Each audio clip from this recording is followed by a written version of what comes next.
আমার বাবার কষ্টের জীবন আমি তাকায় তাকায় দেখেছি।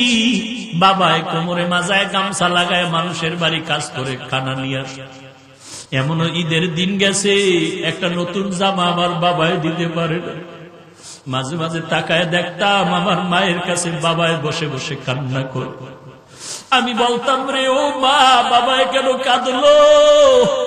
মা বলতো, তোরে একটা জামা দিতে পারে নাই, দুঃখে তোর বাবায় কান্না করছে। আমার বাবা মা জীবনে ভালো এলেম অর্জন করতে পারেনি, মাদ্রাসায় পড়তে পারেনি। কষ্ট করে করে, কত কষ্ট করে করে লেখাপড়া শিখাইলে, মাদ্রাসায় পড়াইলেন। আমার চাচা দাদা বলেছিলেন, আর পড়ান লাগবে না, ছেড়ে দাও। আমার বাবায় যদি ঠান্ডা হয়ে যাইতেন, খোদার কসম এই পথে আর আসার কোন সৌভাগ্য হতো না। উজানির জমিনে ঘুমন্ত কারি ইব্রাহিম রহমাতুল্লাহ আলাইহির 11 সন্তানের ছোট সন্তান কারি মনজুর আহমদ রহমাতুল্লাহ আলাইহি আমার আব্বাকে এত ভালোবাসতেন। আমাদের বাড়িতে শত শতবার গিয়েছেন সেই কুয়াকাটা। একদিন কয়, সন্তানটারে আমার হাতে দাও। ঢাকা আসার পরে আমাকে নিয়ে আসলেন কচুয়া মাদ্রাসার ভেতরে। আর ওই উজানির কারি ইব্রাহিম রহমাতুল্লাহ আলাইহির কবরের কিনারায় গিয়া 11তম সন্তান গিয়া আমার আব্বার হাতটা ধরে নিয়ে বলতেন, আব্বা জান, কুয়াকাটার একজন গরিব মানুষ আপনার দরজায় দাঁড়ানো আছে। এই গরিব মানুষটা বড় মুখলেস মানুষ, বড় তাকওয়াওয়ালা মানুষ, আপনার মহব্বতের বান্দা। বাচ্চার মতো যেমন বাবার কাছে আবদার করে এমন আবদার করে, আব্বা জান, বাবা জান, এই গরিব মানুষটার সে কবর জিয়ারত করে, আল্লাহর কাছে একটু দোয়া করবেন, আল্লাহর কাছে বলবেন। আব্বা জান এখনো বলেন আর মাঝে মাঝে কান্না করেন। উজানির কারি মনজুর আহমদ রহমাতুল্লাহ আলাইহি, যিনি চরমনাইর বছরে 2 বার মাহফিলের স্টেজে সূরা হাশরের শেষ 3 আয়াত তেলাওয়াত করতেন, যার তেলাওয়াত এখনো ক্যাসেটে শুনলে চোখের পানি ধরে রাখা যায় না। এর নবীর উম্মতের দল। গাছ একদিনে বড় হয় না, আস্তে আস্তে বড় হয়। মানুষ একদিনে ভালো হতে পারে না। উজানির কারি সাহেব, কারি মনজুর আহমদ 11 জন সন্তানের সর্বশেষ সন্তান। আমার মনে আছে বারবার আমাকে নিয়ে দোয়া করতেন, আল্লাহ, ওই কুয়াকাটার সন্তানের নিয়ে আসলাম, তুমি তার একজন ভালো আলেম বানায়া দাও আল্লাহ।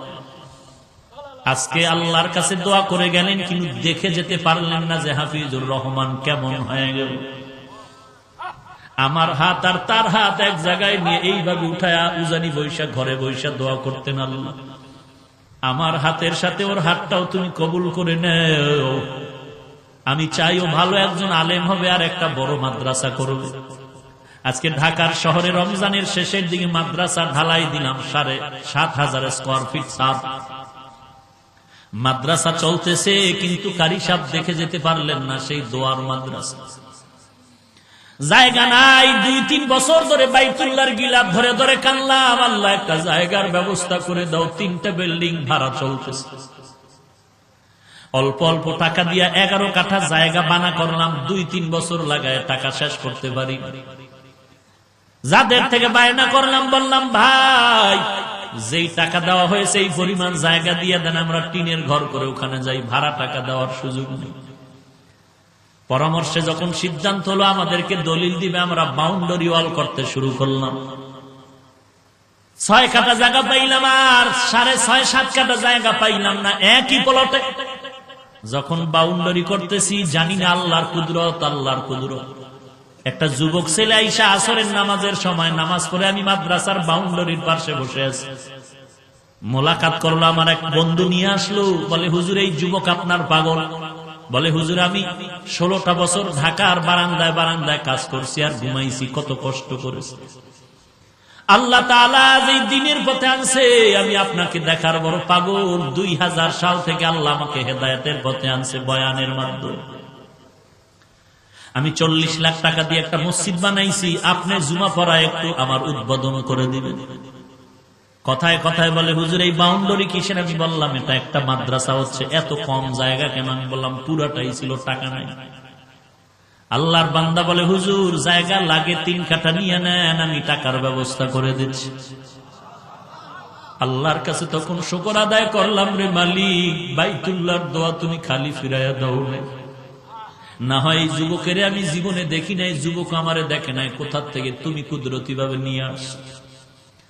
এই রমাজানে সাতদানাই দিব, টাকা নাই, কত কিছু দরকার, 700-800 বস্তা সিমেন্ট লাগবে, রড লাগবে, ইট লাগবে, 42,000। কি করবো আমি? একটা ইফতারের অনুষ্ঠান করে সবাইকে বললাম মাদ্রাসার এই হালাত দোয়া করো। এক বন্ধু বলে, হুজুর সিমেন্ট যা লাগবে আমি একা পাঠায় দিচ্ছি ট্রাকে, আগামীকালকের থেকে 750 বস্তা সিমেন্ট পাঠায় দিয়ে। আর এক আল্লাহর বান্দা বলে, হুজুর আমি ট্রাকে আপনার 42,000 ইট আমি পাঠায় দিচ্ছি। রডের ব্যবস্থা নাই, এক আল্লাহর বান্দা রড দিলেন কিছু, আর এক বান্দা দিলেন। এরকম হতে হতে কাজ হয়ে গেল। দিনের কাজে এরকম বেজে থাকে না যদি ইখলাস নিয়ে চলা যায়। আল্লাহর অভাব নাই, বান্দার অভাব আছে, আমার মাওলার দরবারে অভাব নাই। বান্দার কাছে যতবার বলো স্যার কিছু দেন, কিছু দেন, তুমি আমার আল্লাহর কাছে যদি একবার চাইতে এত চাওয়া লাগতো না, পেয়ে যাইতে। এর পর্দার আড়ালের মা, তুমিও মা, খাজা মঈনুদ্দিন চিশতি আজমিরির মাও মা, ও কচুয়া এলাকার মা তুমিও মা, বড় পীর আব্দুল কাদের জিলানীর মাও মা, কারি ইব্রাহিম রহমাতুল্লাহ আলাইহির মাও মা। মনটা কি চায় না তুমি একজন কোরআনওয়ালার মা বাবা হয় কবরে যাও? দুনিয়াটা কিছুই না রে মা। আজকে তোমার মার্কেটে না নিলে স্বামীর সাথে ঝগড়া করো, মন মতো চাহিদা পূরণ না করলে ঝগড়া করো। এক বক্তা সাহেব বয়ানে বলে, মহিলারা এত বেপরদায় চলে কেন? মসজিদে ঢুকতে না দেওয়ার কারণে। এখন তো ইসলামের ব্যানারওয়ালা ধান্দাবাজের অভাব নাই তো। আহা, বলে মহিলাদেরকে মসজিদে ঢুকাও, পুরুষের পাশাপাশি মহিলাদের নামাজের ব্যবস্থা করে দাও। বক্তা সাহেব বলে মহিলাদেরকে মসজিদে ঢুকার সুযোগ না দেওয়ার কারণে মহিলারা বেপরদায় চলে। আমি জবাব দিয়া বললাম, আমাদের গোষ্ঠী শুদ্ধ বহু হাজার লাখ ওলামায়ে কেরাম যারা হকের পথে আছে, এদের স্ত্রীরা তো কোনোদিন মসজিদে যায় না, বরং অনেক হাজী সাহেবদের স্ত্রীরা হজে গিয়া বেপরদায় বাইতুল্লাহে দৌড়ায়।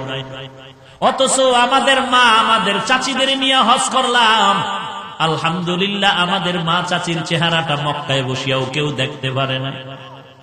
আর ওই চাপাবাজের দলেরা মেয়ে নিয়ে, মহিলাদের নিয়ে হজে গিয়া কয়ে চেহারা খোলা রাখা যাবে, ফতুয়া একটু তিল পাইয়া তাল বানায়া পুরা বেপরদায় চলে, গুনাহ হয়, খবর নাই, ফতুয়াবাজি করে।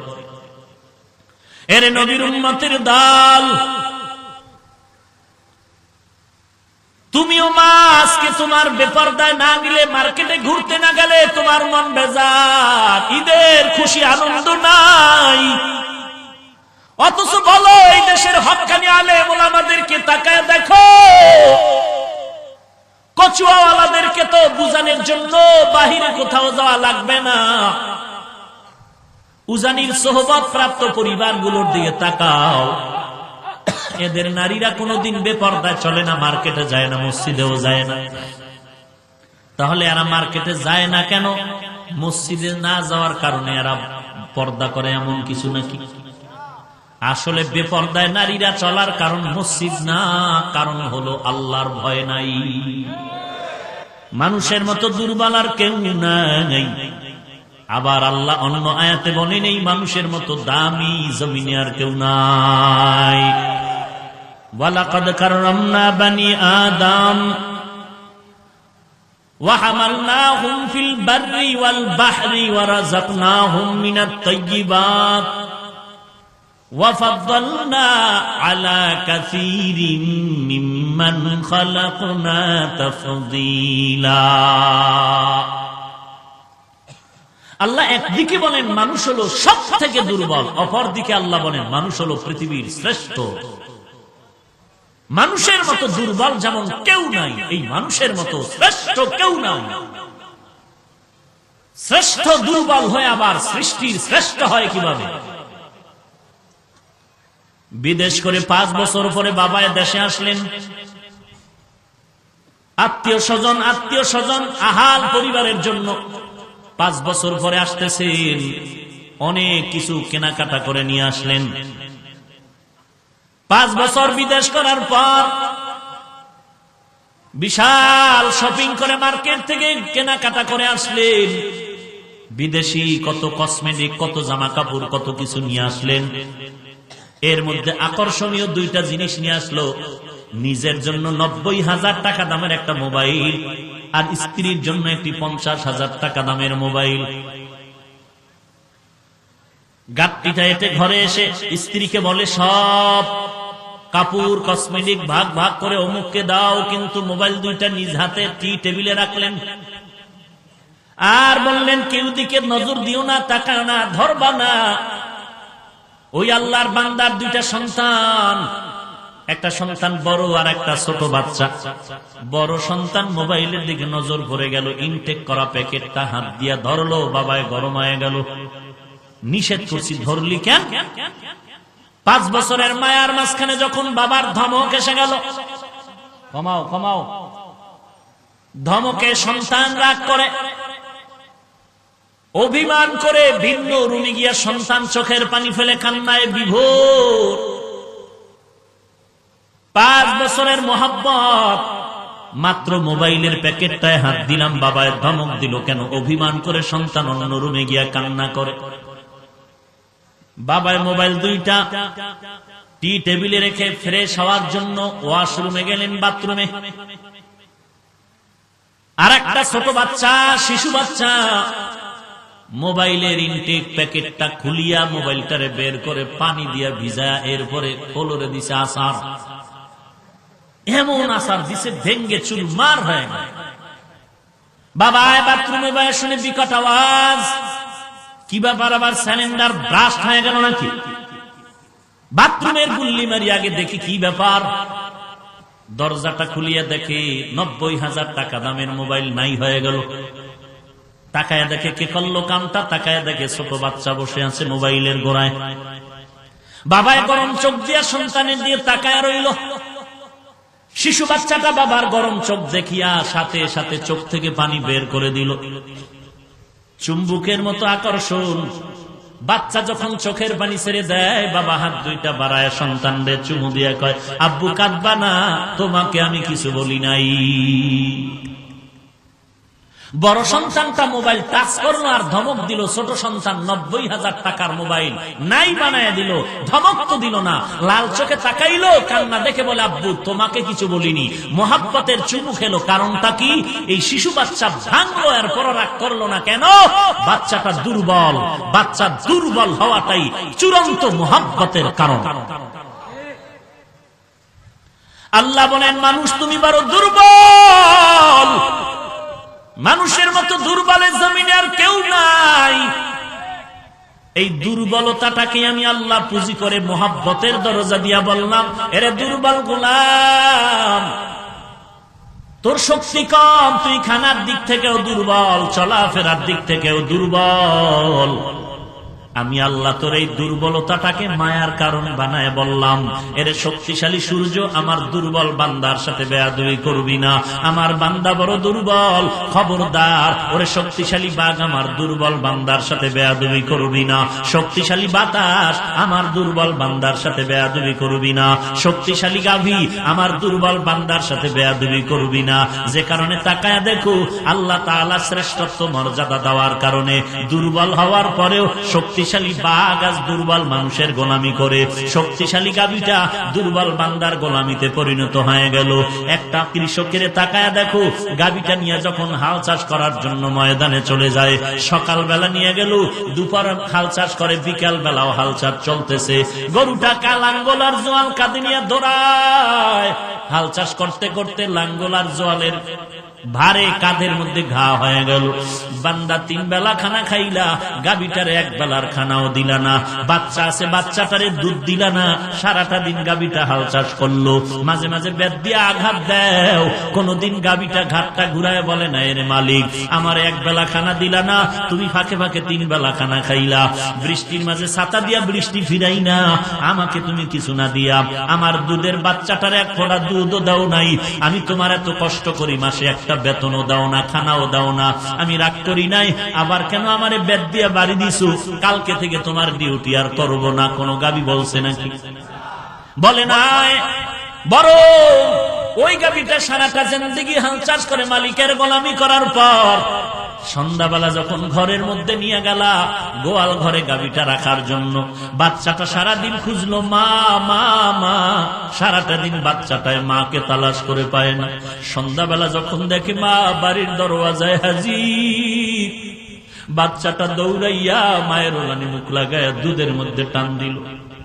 তুমি বান্দা তাড়াতাড়ি গাভীর গলায় রশি লাগাইয়া গোয়াল ঘরের ভেতরে খুঁটির সাথে বেঁধে রেখেছ, বাচ্চাটারে দুধ পান করতে দিলা না, আর একটা রশি লাগায় 20 হাত দূরে খুঁটিতে বাচ্চাটারে বেঁধে দিলা। শীতের রাত গাভীটা ঘুমানোর জন্য মাটিতে শুয়া পড়লো, পাও গুলো ব্যথা হয়ে গেছে হাল চাষ করার কারণে। মাটি এত ঠান্ডা সহ্য করতে না পেরে গাভীটা দাঁড়ায় গেল।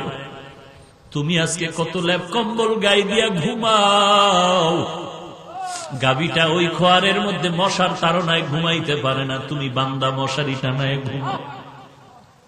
রাতের গভীরে বাচ্চাটা মায়ের দিকে এক নজরে তাকায় যেন কি বলতে চায়।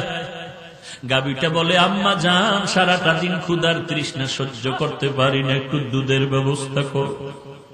গাভীটায় ডাক দিয়ে কয়, রে সন্তান, একটু অপেক্ষা কর। আল্লাহ তাআলা বানাইছেন বনি আদমের খাদেম, ওরা খাওয়ার পরে যা থাকবে তা খায় তোর জিন্দেগিটারে বাঁচা। সারাটা রাত বাচ্চাটা এক ফোঁটা মায়ের থেকে দুধ পায় নাই। সকালবেলা তুমি আবার গাভীটারে নিয়ে একটা বালতি নিয়ে বাচ্চাটারে ছেড়ে দিলা। বাচ্চাটায় মনের আশা নিয়ে যখন ওলানি মুখটা লাগাইলো, তুমি টান দিয়া আবার বাচ্চাটারে খুঁটিতে বাইলা।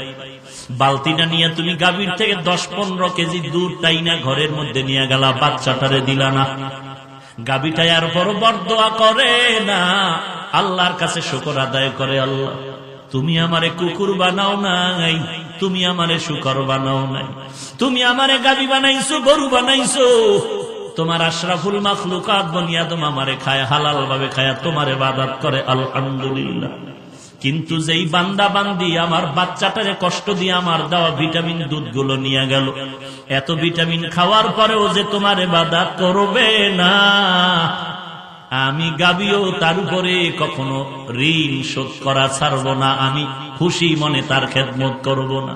তোমার কাছে আমার আবদার, তোমার দেওয়া এই নিয়ামতের বিচার তুমি করায় গন্ডায় করবা। আল্লাহ বলেন, বান্দা তুমি কত দুর্বল, কিন্তু শক্তিশালী গাভীটা তোমাকে এমন ভাবে নরম হয়ে গেল, দুধ দহন করতে পারো। গাভী যদি মেজাজ গরম করে, পৃথিবীর কেউ পারবে না গাভীর থেকে দুধ টেনে ঘরে নিয়ে যাবে। আল্লাহ বলেন, বান্দা তুমি বড় দুর্বল, তোমার জন্মটাও দুর্বল। ঘৃণিত নাপাক এক ফোঁটা পানি, যেই পানির থেকে তোমার জন্ম হয়ে গেল, ওই পানিটা 40 দিন রক্ত গোশত হাড্ডি হলো। আল্লাহ তাআলা মায়ের গর্ভে প্যাকেটের মধ্যে প্যাকেট, প্যাকেটের উপরে প্যাকেট, প্যাকেটের ভেতরে প্যাকেট, পর্দার উপরে পর্দা, এমন একটা জায়গায় রাখলেন তোমাকে আমাকে। এক বিন্দু থেকে বিন্দু, বিন্দু থেকে বিন্দু, বাহিরের কোনো বাতাস ঢুকার কোনো কায়দা নাই। এরে মুমিন, একটু চিন্তা কর। চিন্তা করার মতো মেধা আল্লাহ পশুকে দেন না, একমাত্র বনি আদমকে দান করেছেন। এজন্য আল্লাহ কোরআনের ফাঁকে ফাঁকে বলেন, আফালা তাতাফাক্কারুন, আফালা তুবসিরুন, আফালা তাআকিলুন। ও মানুষ, একটু চিন্তা কর, কেমন দয়াময় আমার আল্লাহ। তোমার নাক আর মুখে যদি কষ্ট জাগাত, তোমার মরণ হয়ে যাবে। কিন্তু মায়ের গর্ভে প্যাকেটের ভেতরে প্যাকেট, পর্দার উপরে পর্দা, পর্দার উপরে পর্দা, পর্দার উপরে পর্দা দিয়া আল্লাহ তাআলা 10 মাসের মতো সময় মায়ের গর্ভে রাখলেন। এক ফোঁটা, এক বিন্দু অক্সিজেন ঢুকার কায়দা হলো না। কে বাঁচায় রাখলেন? আরো জোরে বলেন। সেই আল্লাহকে কেন ভুলে গেছো রে বনি আদম? আল্লাহ তাআলা বলেন, তোমাকে এমন দুর্বল করে বানাইলাম, তুমি খানার দিক থেকেও দুর্বল। দুনিয়াতে যখন আসছো, আমি যখন মায়ের গর্ভ থেকে দুনিয়াতে আসলাম, আমার মায়ের পাশে আমার দাদি আর নানি বসা সহযোগিতার জন্য। আমার মা ব্যথায় পাগল পারা হয়ে কান্না করে, মনে হয় যেন 7 আসমান আমার মায়ের উপরে চেপে বসেছে। মা কান্না করে, আর একবার দাদির হাত ধরে কয়, আমাকে ধর, আমি সহ্য করতে পারি না। এক পর্যায়ে দেখলাম আমার আম্মা জান আমার আব্বা জানকে গোপনে ডাকলেন আর বললেন, একটু আমার স্বামীরে ডাক দাও। স্বামীরে ডাকিয়া বলে, আপনারা সবাই চলে যান, সবাইরে দূরে সরায়া স্বামীর হাতটা ধরিয়া স্ত্রী চোখের পানি ছেড়ে কান্না করে আর বলে, স্বামী, আজকে বাবার মা বাবা ছাড়িয়া তোমার ঘরে আসলাম সংসার করার জন্য। ঠিক মতো আমি তোমার খেদমত করতে পারি নাই, তুমি আমাকে মাফ করে দাও। মনে হয় যেন আমার চিরবিদায়ের গণ আসিয়া গেছে, আমি মনে হয় আর বাঁচব না। স্বামী বলে, এত টেনশন কেন করো? বলে, আমি দেখছি অমুক বাড়ির এক মহিলা বাচ্চা প্রসবকালে ব্যথায় মরিয়া গেছে, আমার মনে হয় আমিও মরে যাব। আমার উপরে কোনো দাবি রাখবা না, মাফ করে দাও। স্বামী মাথায় হাত দিয়ে বলে, টেনশন করো না, দোয়া করো, আমিও দোয়া করি। দুনিয়াতে আমি যখন আসছি আমার মা অচেতন হয়ে পড়ে আছে। আমার দাদি আমার নানি আমাকে ধরে মুছাইয়া, আমি খেতে জানি না, মায়ের দুধ দিলেন, আমি ফেলে দিলাম। আবার অনেক মা বাচ্চা যখন দুধ দেয় মায়ের বুকে দুধ পায় না, বাবায় দৌড়ায় গেল ডাক্তার, ঔষধ দাও, বাচ্চা দুধ পায় না। অপর দিয়ে তাকায় দেখছো একটা বকরির বাচ্চা কত স্বয়ং সম্পূর্ণ। একটা বকরি যখন দুনিয়াতে বাচ্চা প্রসব করে, ডানে বামে সহযোগিতার কেউ নাই। বাচ্চাটা দুনিয়াতে ভূমিষ্ঠ হওয়ার পরে দেখায় দিতে হয় না মায়ের দুধ কোথায়, ও নিজে নিজে মায়ের ওলানে মুখ লাগায়। মুখটা লাগায় যখন দেখে মায়ের ওলানটা শক্ত, দুধ আসে না, কোন ডাক্তারের কাছে গিয়া বলতে হয় না, ডাক্তার আমার মায়ের ওলান শক্ত নরম করার ঔষধ দাও। বকরির বাচ্চাটাকে আল্লাহ স্বয়ং সম্পূর্ণ করে বানাইছেন। ওই বাচ্চাটা বুঝতে পারলো মায়ের শক্ত ওলানে মাথা দিয়া যদি 3টা আঘাত দেই মায়ের ওলানটা নরম হয়ে যাবে। 3টা আঘাত দিল, ওলান নরম হয়ে গেল, জিহ্বা লাগানো মাত্র দুধ এসে পেটটা ভরে দিল। বান্দা কতই যে তুমি দুর্বল। দুনিয়াতে আসার পরে আমি দাঁড়াইতে পারি না, চলতে পারি না, কথা বলতে পারি না, একটা আওয়াজ আছে কান্নার আওয়াজ। বলতে পারি না, মা আমার পেটে ক্ষুধা, খানা দাও, ঘুমের দরকার, বিছানা দাও। বান্দার একটা আওয়াজ, কান্নার আওয়াজ। এই কান্নার আওয়াজ দিয়ে শুধু মা বুঝতে পারে কান্নার দ্বারা বাচ্চা কখন কি প্রয়োজন। বাবায় বলে, বাচ্চাটা কাঁদে কেন? খানা লাগবে, ক্ষুধা। মা বলে, 3 মিনিট আগে খানা দিলাম, এখন ক্ষুধার কান্না, কাঁদে না। কেন কাঁদে? বলে, বাচ্চা কাঁদে এখন ঘুমের কান্না, খানা হয়ে গেছে, ঘুমানোর একটা কান্না আছে বাচ্চাদের, ওই কান্না কাঁদে। কান্না দিয়া বাচ্চাটা কি চাও মা বুঝতে পারে, বাবা পর্যন্ত বুঝে না। বাচ্চার কান্না দ্বারা একটা বুঝি কান্নার আওয়াজ। এই কান্না দিয়া পেটের ক্ষুধা নিবারণ করলাম, ঘুমের বিছানার ব্যবস্থা হলো একটা বুঝি কান্না। আল্লাহ বলে, বান্দা তোর জীবনের শুরুর কান্নাটারে ধরিয়া রাখ, এই কান্নার পুঁজিটারে ছেড়ে দিও না। বাচ্চা অবস্থায় কান্না দিয়া মায়ের থেকে যেমন সব আশাটা পূরণ করতে পেরেছে, ওই মায়ের থেকে আল্লাহর মায়া কি কম? এরে বান্দা ভালো করে শুনো, একটা বাচ্চা যদি কান্না দিয়া মায়ের থেকে সব দাবি আদায় করতে পারে, আমি আল্লাহ কেন পারবো না? রে গোলাম, ওই কান্নার পুঁজিটা নিয়ে আমি আল্লাহর দরবারে চোখের পানি ছেড়ে দাও। যদি চোখের পানি ছেড়ে দিয়ে আল্লাহর কাছে আবদার জানাইতে পারো, চোখের পানিটা গালের নিচে আসার আগে আমি আল্লাহ সব ব্যবস্থা করে দিব। हर गोरी देने के तू तैयार है, जो न मांगे उससे तू बेजार है।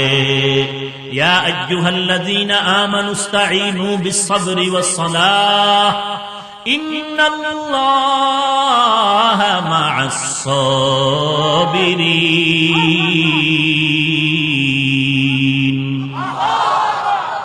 আল্লাহ তাআলা বলেন, বান্দা তুমি বড় দুর্বল, তোমার মতো দুর্বল আর কেউ নাই। ভালো করে শুনো, মানুষের মতো দুর্বল কেউ নাই। হাঁটতে পারি না, চলতে পারি না। এখন যারা যুবক বয়সে আছো, বান্দা তুমি যদি বলো এখান থেকে চট্টগ্রাম হেঁটে যাবা, পারবা না। খানার দিক থেকেও আমরা বড় দুর্বল। এতক্ষণ আলোচনার সংক্ষিপ্ত ভাবে বুঝাই দিলাম, এখন বলেন আমার ফলাফল। এতক্ষণ যা বুঝাইলাম তার দ্বারা কি বুঝলেন? মানুষ কারো সহযোগিতা ছাড়া একা একা চলতে পারবে কি? বলেন বলেন। অবশ্যই সহযোগিতা লাগবে কি লাগবে না? এমন কেউ কি বলতে পারবে আমার কারো কোনো সহযোগিতা লাগবে না? বলতে পারবে? বরং যে যত বড় তার সহযোগিতাও তত বেশি দরকার। বড় লোকের কাজের লোক কম না বেশি? কথা বলেন না কেন? এর গেঞ্জি ধুইতে একজন, জামা কাপড় ধুইতে একজন, জুতা গায়ে দিতে একজন, বাজার করতে একজন, ঘর ঝাড়ু দিতে একজন, গাড়ি মুছতে একজন। কথা বলেন না কেন? তাহলে আমরা গরিবের থেকে বড় লোক আরো ফকিন্নি। কথা বলেন না কেন? তাহলে তার সহযোগিতা আরো বেশি প্রয়োজন। তার বাথরুমে নিতে আর একজন লাগে। কথা বলেন না কেন? কিন্তু এই বড় লোকেরা সহযোগিতা বেশির জন্য গরিবের সহযোগিতা নেয় বেশি, জুলুমও করে বেশি। ঠিক মতো বেতনটা দেয় না।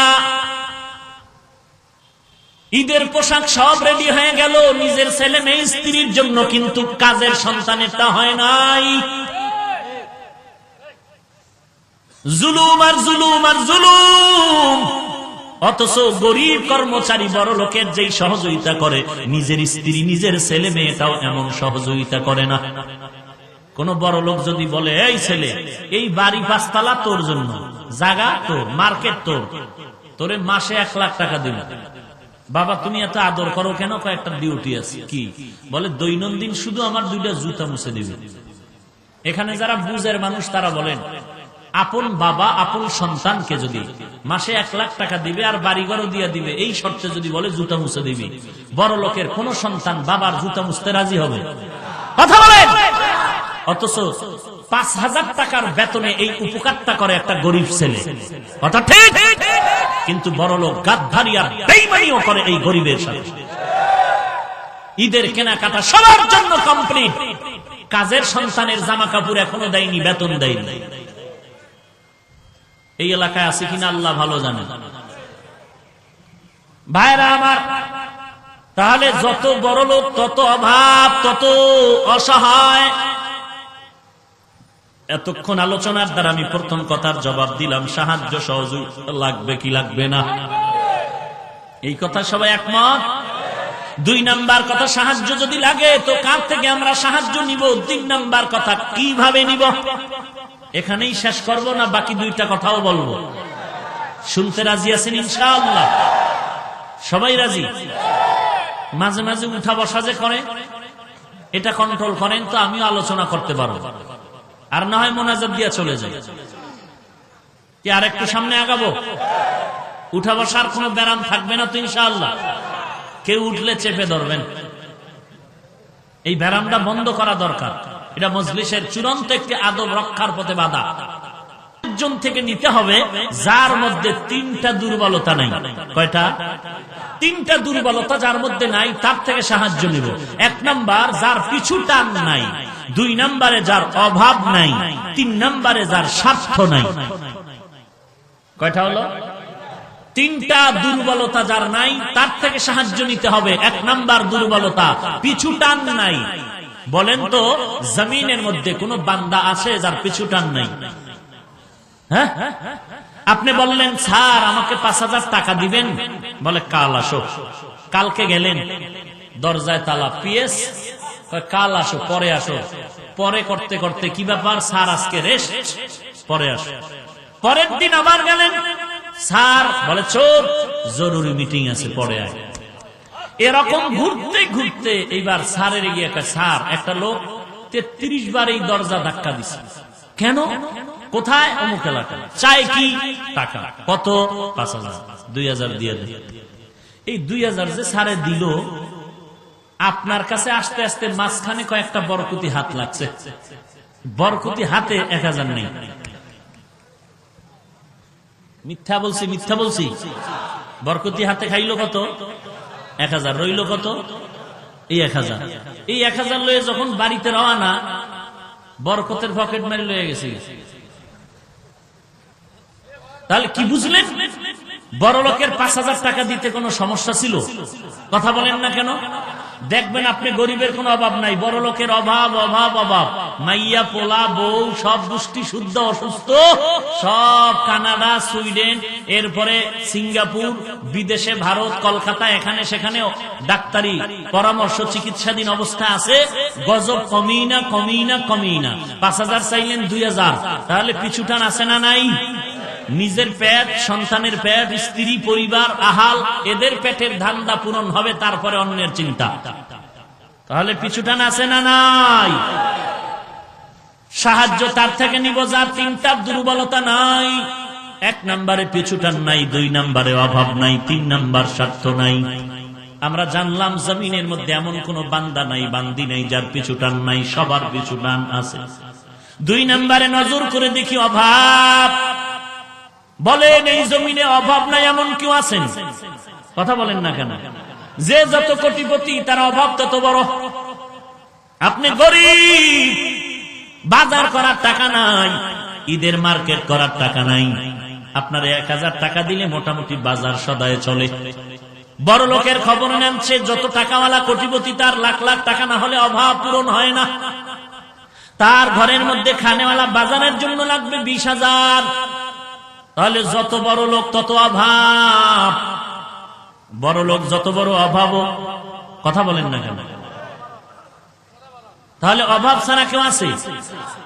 এর নবীর উম্মতের দল আল্লামা শাইখ সাদি রহমাতুল্লাহ আলাইহি বলেন, মানুষের পেটের খিদা যদি নিবারণ হয়, চোখের ক্ষুধা নিবারণ হয় না।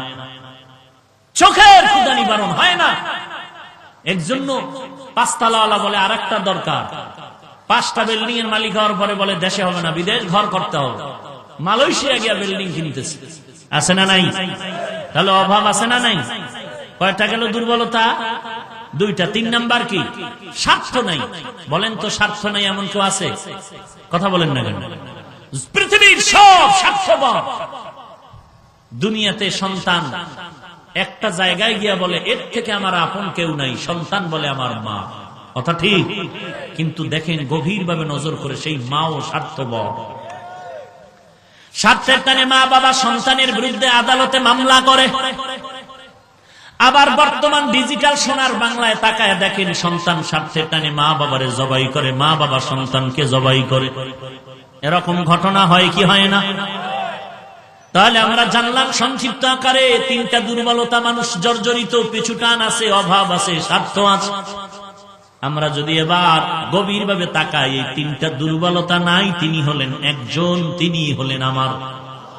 আরো জোরে বলেন, আরো জোরে বলেন। ইয়া আইয়ুহান নাস আনতুমুল ফুকারাউ ইলাল্লাহ ওয়াল্লাহু হুয়াল গানিয়্যুল হামিদ।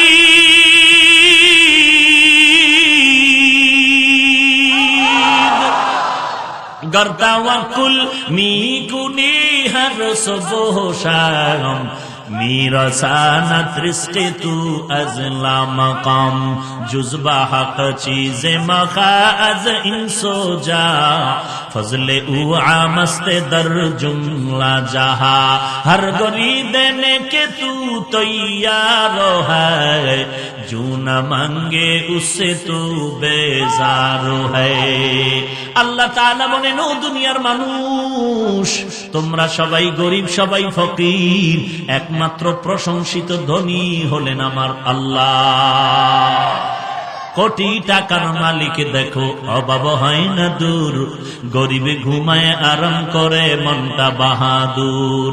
ফেরাউনের লাশটা দেখো মিশর জাদু ভরে, খায় না মাটি পোকা মাছি সবাই ঘৃণা করে।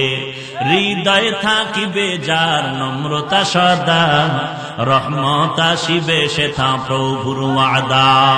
বড়র বাড়াই থাকলে দিলে রহমত আসবে না, নিজেকে নিজে ছোট মনে করিও সাদা।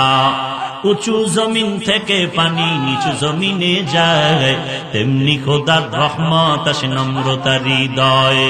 ভোগবিলাসের বাড়ি গাড়ি পরে রবে সব, ভোগবিলাসের বাড়ি গাড়ি পরে রবে সব। থাকতে সময় স্মরণ করো আল্লাহ আমার রব, থাকতে সময় স্মরণ করো আল্লাহ আমার রব। কে আমাদের রব? আর জোরে বলেন, ইন্নাল্লাযীনা ক্বালু রাব্বুনাল্লাহু সুম্মা ইসতাকামু ফালা খাউফুন আলাইহিম ওয়ালা হুম ইয়াহজানুন। আল্লাহ তাআলা বলেন, যারা আমাকে রব বলে স্বীকার করবে এবং এই রবুবিয়তের মাদ্দার মধ্যে যারা মারকাজের মধ্যে জীবনটাকে পরিচালনা করবে, তোমাদের কোনো ভয় নাই, তোমাদের কোনো পেরেশানি হওয়ার কারণ নাই। আল্লাহ কুদরতি জিম্মায় তোমাকে জান্নাতের মেহমান বানায় দিবে। या इलाही तू मेरा माबूद है, या इलाही तू मेरा माशूक है, या इलाही मुझसे मुझको दूर कर ताकि देखो मुझ में तुझको एक नजर।